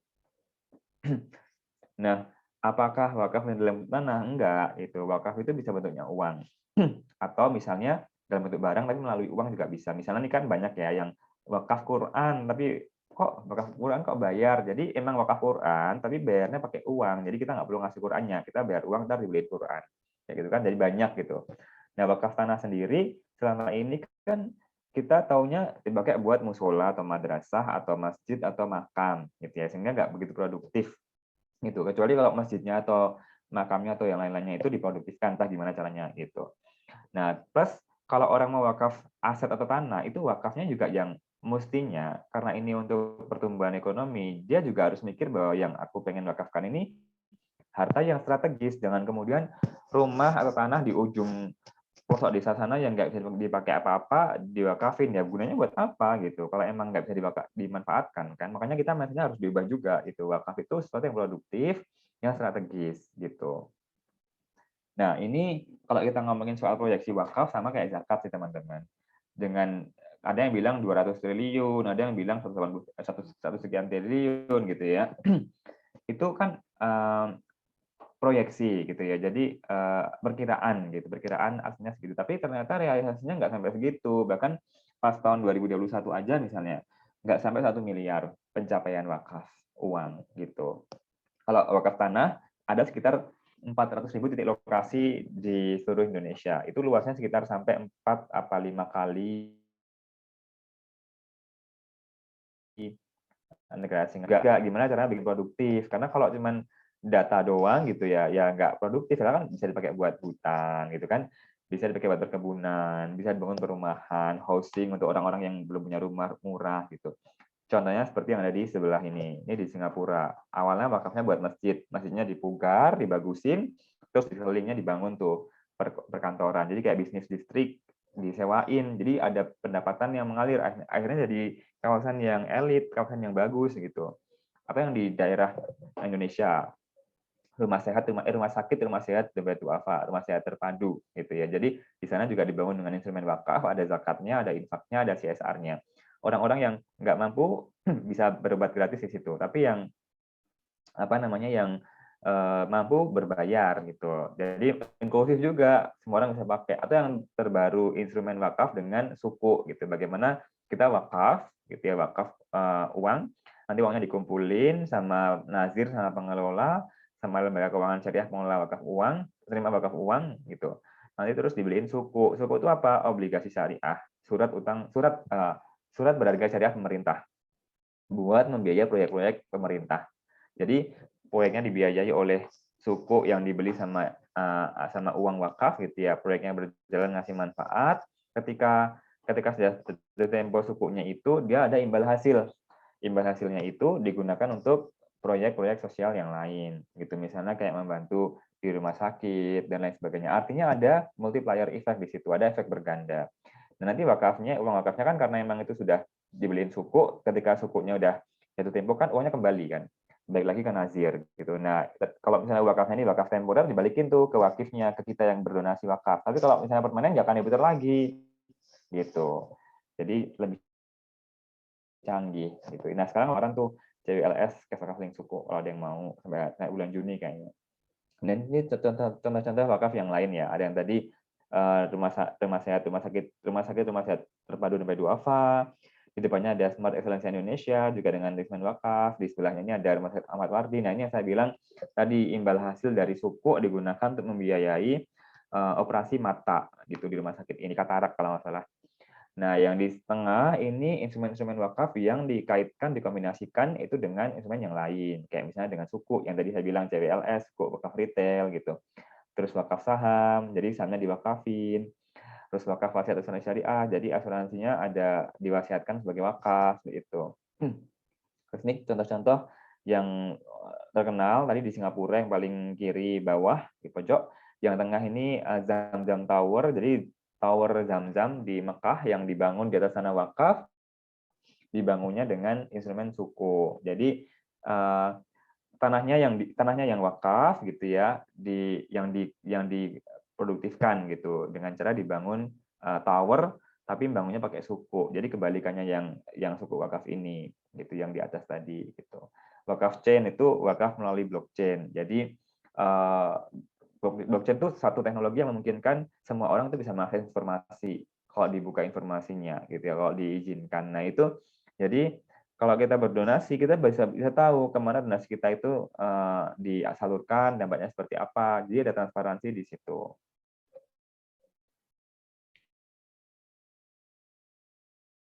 Nah, ini dia instrumen-instrumen terpadu keuangan syariah, mungkin bisa diambil buat checklist gitu ya. Mana sih aku yang udah pernah pakai gitu, yang udah aku pernah lakukan, mana yang belum tahu, belum pelajari gitu. Saya stop di sini. Terima kasih banyak. Saya kembalikan ke Mbak moderator. Terima kasih. Assalamualaikum warahmatullahi wabarakatuh. Waalaikumsalam warahmatullahi wabarakatuh. Masya Allah, komplit sekali ya tadi materinya. Disampaikan jazakallahu khair. Terima kasih banyak buat Kak Greget untuk pemateriannya. Nah, sebelum kita masuk ke sesi tanya jawab, kami ingatkan buat teman-teman, barangkali ada yang mau nitip pertanyaan tapi belum bisa on mic, bisa di drop di chat box ya, nanti saya bantu bacakan. Dan untuk yang mau bertanya langsung bisa langsung raise hand. Oke, alhamdulillah ini sudah ada dari Kak Nelis Nur Lestari ingin bertanya kepada Kak Nelis, waktu dan layar dipersilakan. Kak Nelis, apa sudah bisa bergabung di Zoom melalui mic? Atau sambil saya bacakan yang ada di chat dulu ya Kak Greget. Ya, boleh. Jadi ini dari Kak Kirana Iswara. Izin bertanya, pendekatan atau pembiasaan keuangan seperti apa yang bisa kita lakukan untuk anak-anak. Nah, ini relate ya Kak, tadi Kakak juga cerita kalau kita itu banyaknya pas kecil itu nggak diedukasi. Nah, sekiranya gimana sih cara edukasi ke anak-anak gitu mengenai pembiasaan atau pendekatan keuangan? Kepada Kak Greget, Ya, sebenarnya sekarang udah mulai banyak kayak ada apa namanya nabung kids gitu ya, financial planning for kids, smart kids gitu ya. Nah itu juga sebenarnya bisa dilakukan dari rumah. Terus kalau misalnya anak pengen apa, diajarin aja perencanaan. Oh, kamu pengen beli ini gitu ya, ya berarti harus ngumpulin uang gitu. Terus kemudian juga diajarkan juga yang berhubungan dengan syariah, misalnya kayak oh harus bayar zakat, terus harus sedekah, harus menyisihkan uang buat sosial gitu-gitu. Jadi apa yang sebenarnya jadi tindakan finansial orang tua, kalau sana itu masuk dalam mindset anak gitu ya, maka otomatis nanti pas dia besar dia juga akan terpatri bahwa oh pendidikan orang tuaku seperti ini gitu. Karena apa? Karena ketika ada dua orang mau menikah gitu ya, salah satu yang harus dibicarakan itu terkait dengan pandangan soal uang. Karena itu dibentuk oleh didikan keluarga gitu. Makanya penting banget gitu kalau misalnya pas kita punya anak gitu ya, anak kita nanti supaya dia juga punya mindset money mindset yang bagus, money habit dan mindset yang bagus gitu.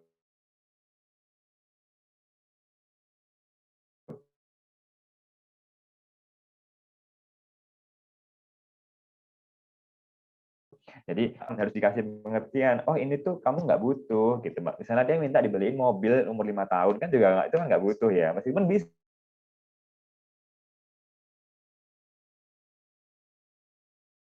permanen mampu gitu.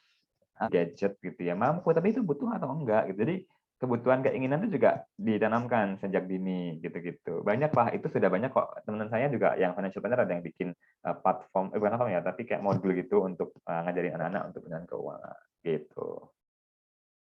Oke, siap. Jazakallah khair Kak Greget. Itu ya untuk jawaban dari Kak Kirana. Jadi nggak cuma dari kita, tapi dari pasangan kita juga. Kita harus belajar buat gimana cara mengedukasi anak-anak. Dan tadi Kak Greget juga nge-spill ya, kalau misalkan ada kok beberapa orang yang udah membuatkan modul, jadi bisa nanti kita cari bareng-bareng modul untuk mengedukasi anak-anak tentang keuangan. Kayak gitu.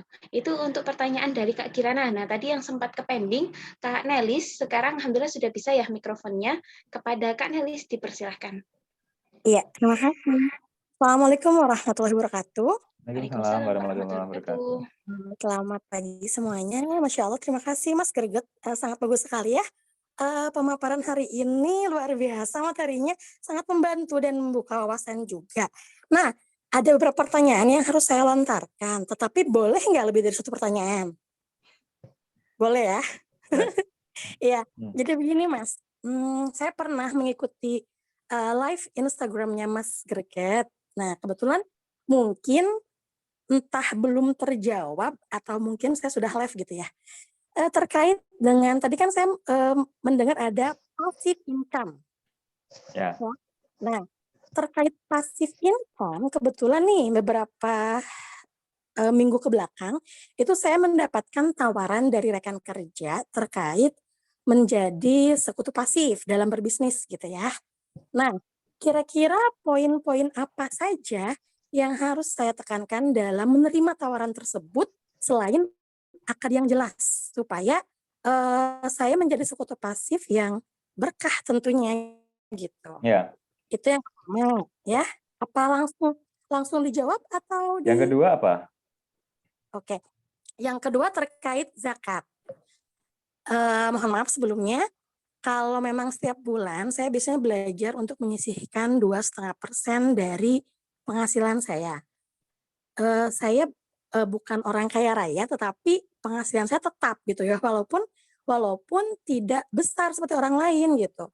Nah, apakah ketika Ramadan dan juga Idul Fitri, apakah saya wajib ketika sudah per bulan menyedekahkan hartanya 2,5% sebagai zakat penghasilan, apakah dengan cara saya yang setiap Ramadan dan Idul Fitri saya mengkalikan penghasilan sebanyak 12 bulan terus disedekahkan 2,5%-nya, apakah itu baik atau memang berlebihan gitu?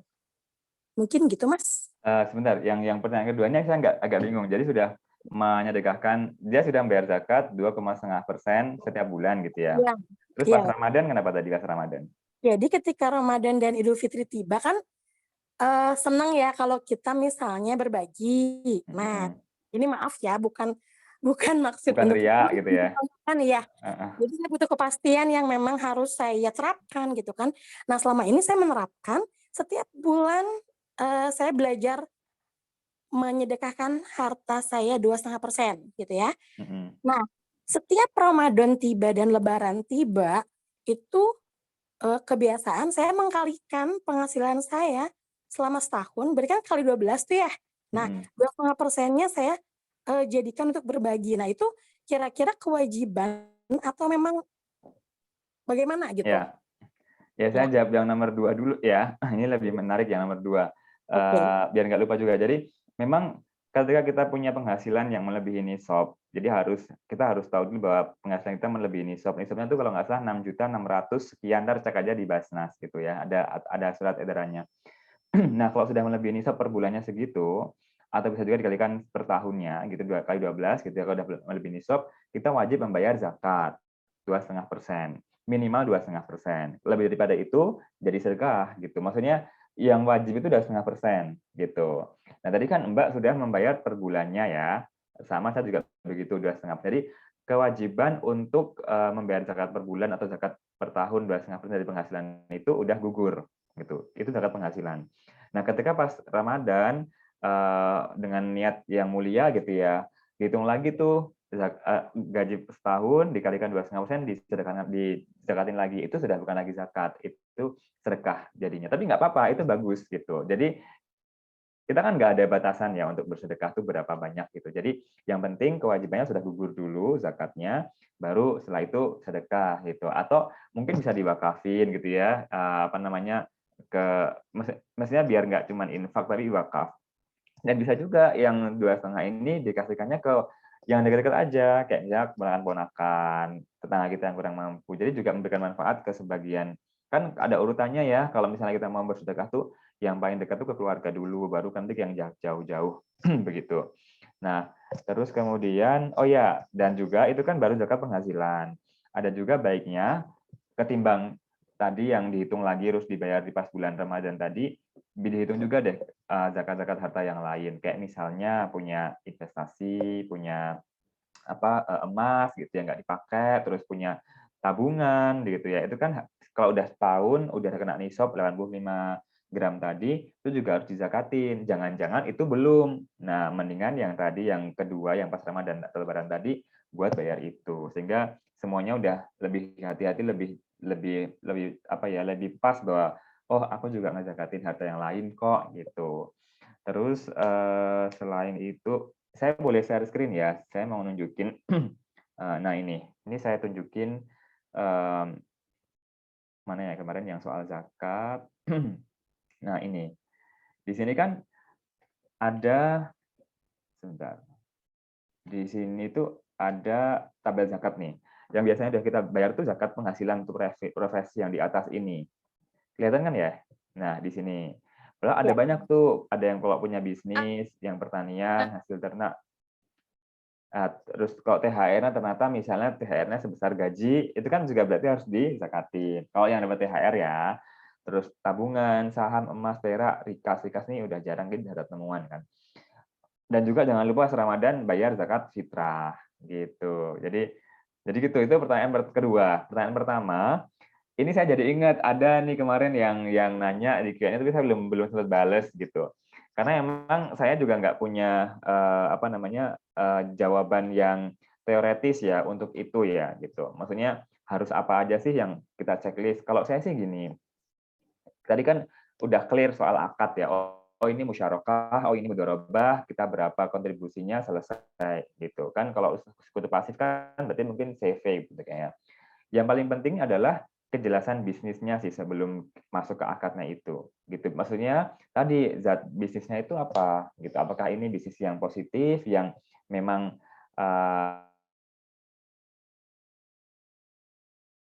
apa namanya diperbolehkan dalam untuk ngebantu modal tapi kita nggak tahu bisnisnya apa, ya itu jangan gitu. Karena itu akan riski, tahu-tahu ternyata dia bisnis apa namanya jual makanan daging anjing.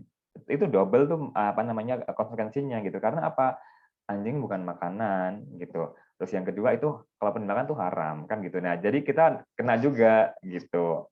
Jadi pastiin dulu apa itunya jelas gitu. Kemudian ya sebelum itu juga kita harus meluruskan niat gitu ya. Niatnya itu untuk berwirausaha gitu ya dengan cara yang jujur, mendapatkan keuntungan gitu ya dengan produk atau bisnis yang halal gitu. Kemudian juga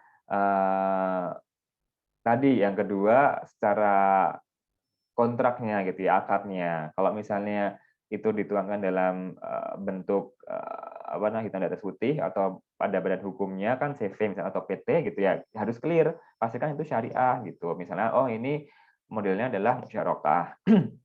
Kalau sekutu pasif berarti mudharabah ya mungkin ya. Jadi Mbak yang ngemodalin, orang lain yang menjalankan bisnisnya. Berarti nanti kalau misalnya ada untung, mendingan dibagi sesuai dengan kesepakatan. Tapi kalau ada rugi, yang menang ruginya Mbaknya aja gitu. Karena yang menginvestasikan kan Mbaknya. Nah, orangnya tadi itu udah rugi waktu, rugi tenaga. Jadi sama-sama rugi gitu. Atau kalau misalnya ini bukan sekutu pasif, modelnya sama-sama kerjasama berdua, sama-sama chip in modal gitu ya udah berarti dibagi dua. Kalau misalnya untung dan juga kalau rugi kesepakatannya bagaimana? Kalau rugi sesuai dengan porsi modal, kalau untung sesuai kesepakatan. Nah gitu. Jadi gitu. Jadi ada dua sebelum memulai, sebelum buka akadnya cek bahwa ini adalah dengan niat baik, terus kemudian halal bisnisnya gitu ya diperbolehkan secara hukum dan secara agama gitu. Oke, terima kasih loh Mas Greget. Berarti alhamdulillah aman ya setelah mendapat jawaban dari Mas. Alhamdulillah saya menyimpulkan bahwasannya aman Saya gitu. nggak bilang aman karena saya nggak tahu bisnisnya apa. Furnitur. Oh furnitur ya, oke. Ya, Nah ini kita harus coba lagi nih furnitur ya. Furnitur oke. ini apakah kayunya ini ya? Ya kalau kita mau lebih hati-hati lagi ya, kayunya tuh diambil dengan cara membabat hutan ilegal. Misalnya, itu kan berarti juga kita harus ngerti dong sumbernya. Oh dia diambilnya dengan cara membabat hutan secara ilegal tanpa izin, kemudian lahannya dibakar gitu. Nah itu udah double juga tuh, melanggar hukum, terus ngerusak lingkungan, mencuri gitu ya, mencuri SDA yang bukan milik dia. Itu kan bisa jadi tuh. Nah, jadi harus ke sana juga ceknya gitu. Kalau mau lebih jauh ya. Iya. Tapi Gitu. insya Allah Mas, insya Allah aman. Aman, insya Allah Ya, aman. mudah-mudahan ya. Soalnya saya sudah sudah berbicara dengan, maksudnya sudah musyawarah diskusi dengan jelas supaya memang Ya, semuanya jelas gitu, ya, akadnya pun sehingga berkah dan, insya Allah amin. usaha itu kecil-kecilan Ya, ya. gitu. Furnitur bukan Iya, bisnis kecil ya, itu bisnis besar. juga Mas, saya kan jadi tergantung dia misalnya butuhnya modal berapa, kita akad lagi gitu. Jadi Oke. jangan sampai kita ada akad di atas akad yang menjadikan itu haram. Hmm, Iya, insyaallah alhamdulillah dengan komunikasi dan memang kejelasan, ya, insyaallah aman. aman. Insya Allah amin. Ya, makasih loh Mas Sama-sama. Greget, terima kasih atas informasinya, sudah Jadi menjawab udah dengan udah gamblang. nggak utang lagi ya, saya jawab Q&A itu banyak banget yang nanya, jadi saya milih-milih gitu. Iya iya. Iya, nggak apa-apa. Ya, terima kasih banyak, semoga sehat selalu ya Sama-sama Mas amin. ya. Terima kasih. Wassalam.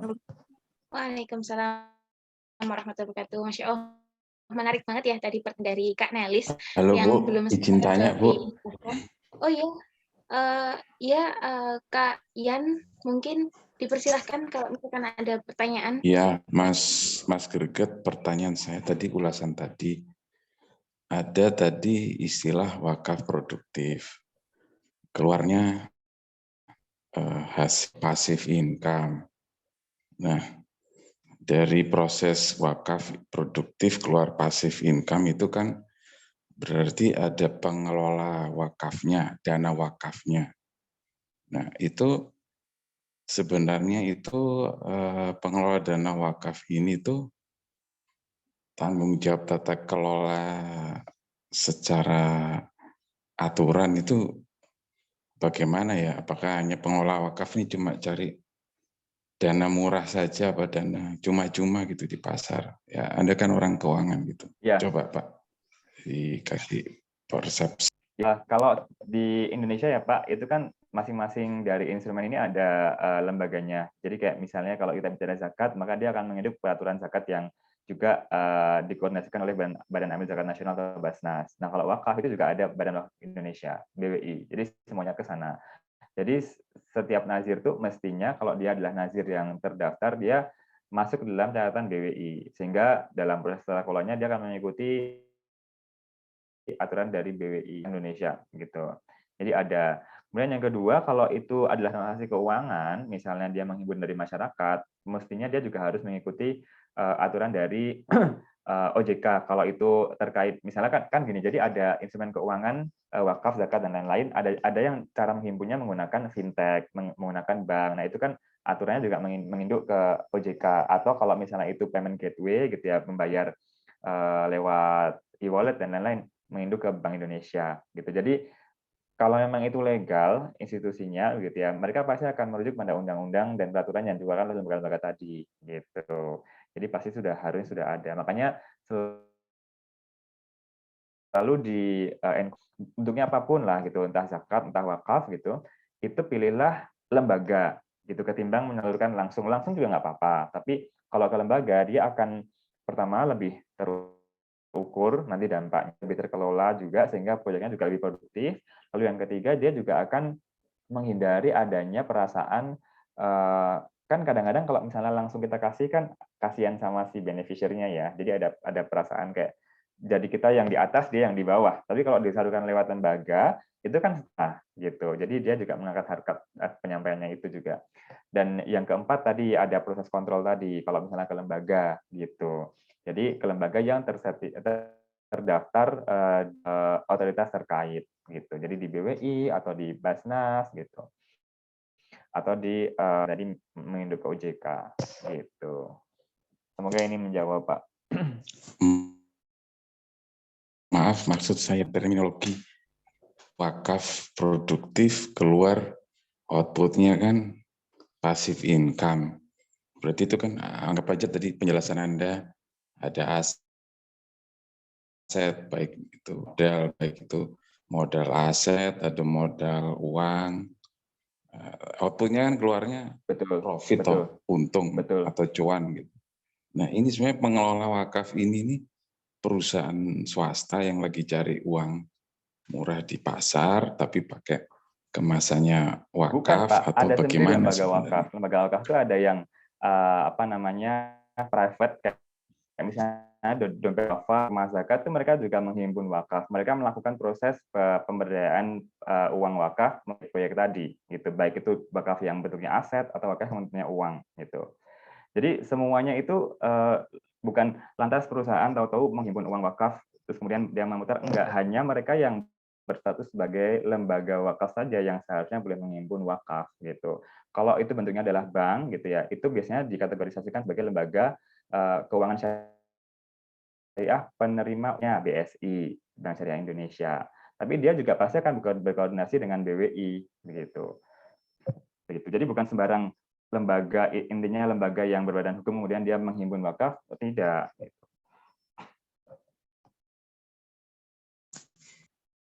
Maksud saya tadi katanya kalau institusi misalnya fintech gitu ya, fintech misalnya yang P2P, peer-to-peer, dia yang collect, dia yang salur. Kan jelas dia hanya intermediasi seperti bank. Nah tadi itu kalau lembaga wakaf itu menurut persepsi saya yang saya pahami, dia terima uang dari masyarakat, kemudian dia salurkan kepada yang berhak begitu. Tapi tadi itu soalnya saya lihatnya ada istilah wakaf produktif, keluarnya passive income. Nah itu kelihatannya sumir.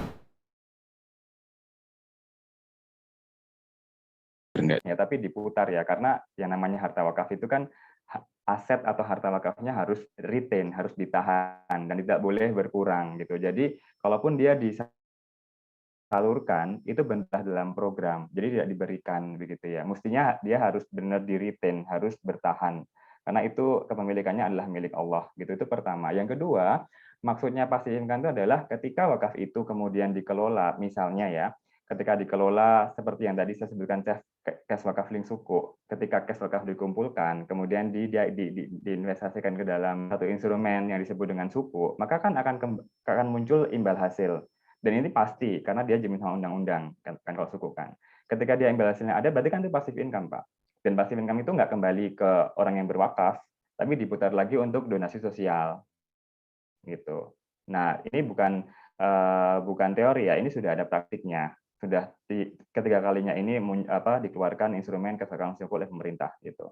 Jadi mungkin saya bisa luruskan, maksudnya mungkin bukan disalurkan ya, karena wakaf itu harus berputar dan asetnya harus tetap. Yang kedua, wakaf karena asetnya harus tetap, maka dia diinvestasikan sehingga ketika ada imbal hasil, nah itulah passive income tadi, atau kita bisa sebut bahwa itu keuntungan atau profit gitu ya, sehingga nanti ada manfaat yang bisa dirasakan gitu dari perputaran aset atau uang wakaf tadi, begitu.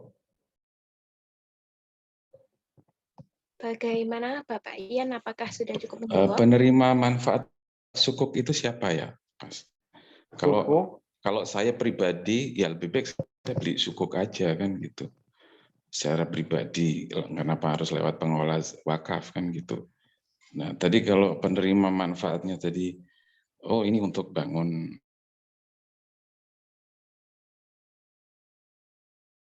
pesantren X rupiah gitu.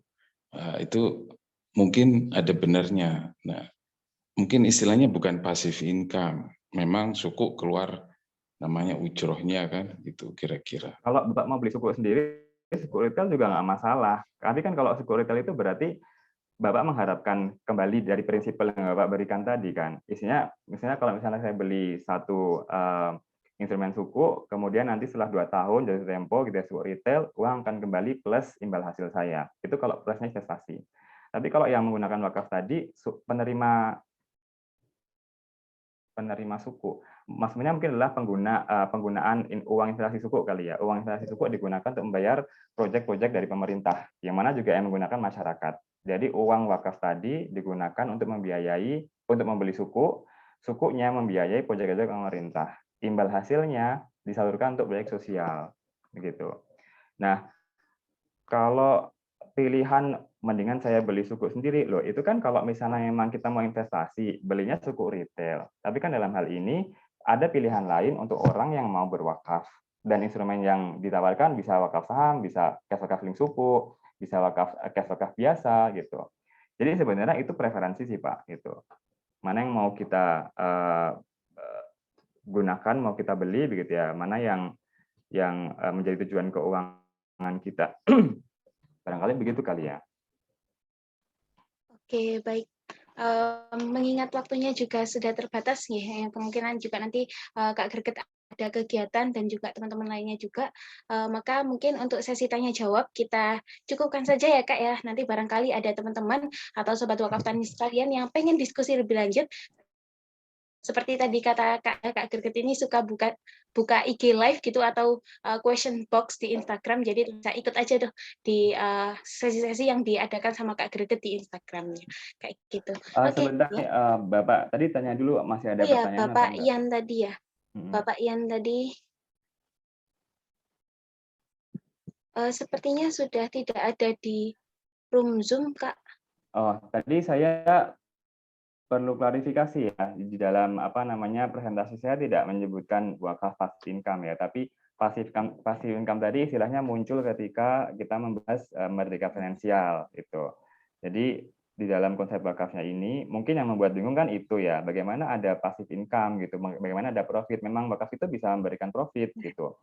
Jadi memang dia mestinya memang harus menguntungkan gitu. Jadi karakteristiknya berbeda daripada zakat gitu. Ini sudah saya cek lagi, saya tunjukkan lagi supaya nggak ada misleading ke teman-teman. Kenapa kok bisa wakaf itu ini ya? Di bagian sini. Nah, ini kan income generation. Kelihatan nggak? Sebentar. Ini income generation. Di sini kan ada instrumen investasi income generation.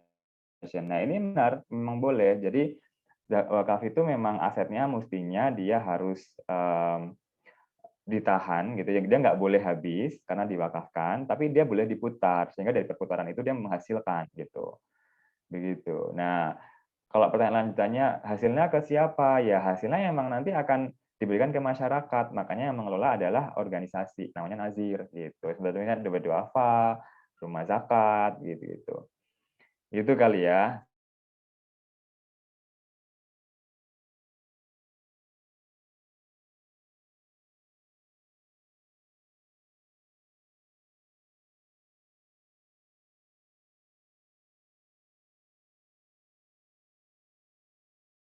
itu harus sangat strategis sehingga penerimaannya itu tetap tidak mencederai dana wakaf itu sendiri, seperti itu. Itu perlu peran kita, peran besar kita, generasi muda atau orang-orang yang mempunyai posisi gitu ya untuk mengedukasi kepada orang-orang sekitar. Baik, mungkin disampaikan sekali lagi terima kasih banyak Kak Greget untuk segala materinya dan juga tadi sesi tanya jawab untuk para penanya.